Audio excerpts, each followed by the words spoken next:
అందరికీ నమస్కారం. తెలుగు కథల సంపుటికి స్వాగతం.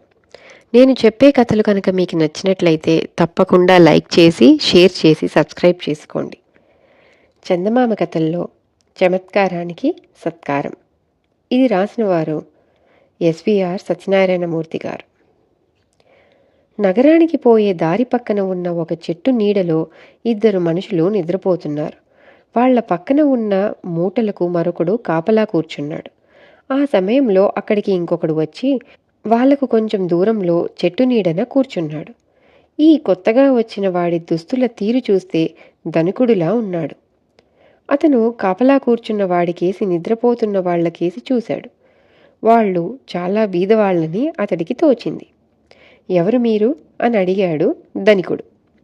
కాపలా కూర్చున్నవాడు నిద్రపోతున్న వాళ్లలో ఒకరిని చూపుతూ, అతను తిండి యాచించలేనివాడు అని రెండవ వాణ్ణి చూపి, ఆయన కావాలంటే పొందలేని వాటి లోటు వల్ల బతుకు తెరువు తెలియనివాడు. మేం ముగ్గురం ప్రశాంతంగా ఉందామని ఇక్కడ చేరాం. ఉంచదలుచుకున్న ఉండని వస్తువులతో యాచన చేస్తూ ఆగమన్నా ఆగని దాన్ని గడుపుతున్నాం అన్నాడు. అతడు ఇంత చమత్కారంగా చెప్పిన విషయాలకు సంతోషించి ధనికుడు అతడికి కొంత డబ్బిచ్చి, నేను ఈ దేశపు రాజుగారి ఆప్తుల్లో ఒకణ్ణి. రేపు మీరు సభకు వచ్చి ఆయన దర్శనం చేసుకుంటే తగిన పారితోషికం ఇస్తారు అని సభాప్రవేశానికి ఒక ఆనవాలు ఇచ్చాడు. ఆ మర్నాడు రాజు సత్యవంతుడు సభలో ఉన్నవారితో, తిండి యాచించలేనివాడు ఎవరు? కావాలంటే పొందలేనివి ఏమిటి? మనుషులు ప్రశాంతంగా ఎప్పుడు ఉంటారు? ఉంచదలుచుకున్న ఉండని దేమిటి? ఆగమన్నా ఆగనిదేమిటి? ఈ ప్రశ్నలకు సంతృప్తికరమైన సమాధానాలు చెప్పిన వారికి తగిన పారితోషికం ఇస్తాను అన్నాడు. సభలో అందరూ ముఖాముఖాలు చూసుకున్నారే తప్ప ఏ ఒక్కరికి ఈ ప్రశ్నలకు సరి అయిన సమాధానాలు తోచలేదు. రాజు కొద్దిసేపు ఆగి, సభాసదుల్లో చాలామంది పండితులున్నారు.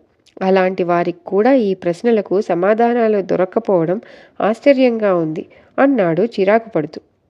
అంతలో ఒక భటుడు వచ్చి, ప్రభు, ఎవరో ముగ్గురు వ్యక్తులు తమ దర్శనం చేసుకోవాలనుకుంటున్నారు. చూడటానికి కడు పేదవాళ్ళలా ఉన్నారు. ఈ ఆనవాలు తెచ్చారు అంటూ రాజుకు ఒక ఆనవాలు చూపించాడు. రాజు వాళ్లను సభలో ప్రవేశపెట్టమని ఆజ్ఞాపించాడు. వాళ్ళు ముగ్గురు సభలోకి వచ్చి భటుడు చూపిన స్థానాల్లో కూర్చున్నారు. రాజు ప్రశ్నార్థకంగా చూడగానే ఆ ముగ్గురిలో ఒకడు లేచి, ప్రభు, నా పేరు వీరభద్రుడు. ప్రభువులకు నా పాండిత్యం ఏపాటిదో తెలియపరిచి సత్కారం పొందాలంటే నాకు ఇంతకాలంగా సభాప్రవేశం లభించింది కాదు.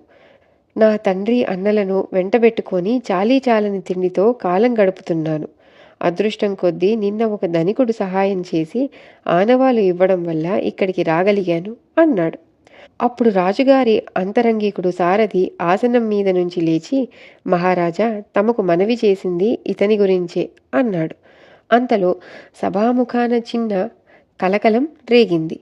ఒక వృద్ధుడు రాజును సమీపించి, మహారాజా, ఇంతకు ముందు మీరడిగిన ప్రశ్నలకు నా మనవరాలు సమాధానం చెప్పగలదు. తమరు అవకాశం ఇప్పించాలి అన్నాడు. ఈసారి సభలో చిన్నగా నవ్వులు, గుసగుసలు బయలుదేరాయి. వృద్ధుడు కోపంగా సభాసదుల కేసి చూసి రాజుతో, మహారాజా, మన ఆస్థాన పండితులు తమ గొప్పతనానికి ఎక్కడ హాని కలుగుతుందో అని ప్రతిభావంతులైన కొత్తవారికి తమ దర్శనం కలగకుండా అడ్డుకుంటున్నారు. ఆ కారణం వల్లనే ఎంతో విద్వాంసురాలైన నా మనవరాలికి ఈ నాటి వరకు తమ దర్శన భాగ్యం కలగలేదు అన్నాడు. రాజు ఒక భటుణ్ణి పంపి వృద్ధుడి మనవరాలిని సభకు పిలిపించాడు. ఆమె పేరు కాత్యాయిని. ఆమె ముఖవర్చస్సు, హుందాతనం చూసి సభికులంతా అచ్చెరువు చెందారు. రాజు కాత్యాయినికి తాను లోగడ సభనుద్దేశించి అడిగిన ప్రశ్నలు వినిపించాడు. ఆమె వెంటనే తడుముకోకుండా, మహారాజా, తిండి యాచించలేనివాడు మూగవాడు. ఈ విషయం కొంచెం తర్కించుకుంటే ఎవరికైనా బోధపడుతుంది. కావాలంటే పొందలేనివి తెలివితేటలు. అవి చాలా వరకు పుట్టుకతో అబ్బేవి. ప్రతి మనిషి ప్రశాంతంగా ఉండగలిగేది ఒక్క నిద్రా సమయంలో మాత్రమే. ఉంచదలుచుకున్న ఉండనిది శరీరం. ఇక ఆగమంటే ఆగనిది కాలం. ఈ వాస్తవాలను వీరభద్రుడు చమత్కారంగా తాను మూగవాడైన తండ్రి, తెలివితేటలు లేని అన్నతో యాచన చేస్తూ బతుకు భారంతో కుంగిపోతున్నానని చెప్పాడు అన్నది.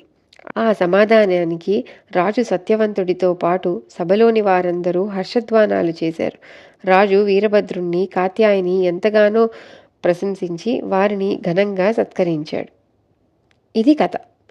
తిరిగి ఇంకో చందమామ కథతో మళ్ళీ కలుద్దాం. అంతవరకు సెలవు.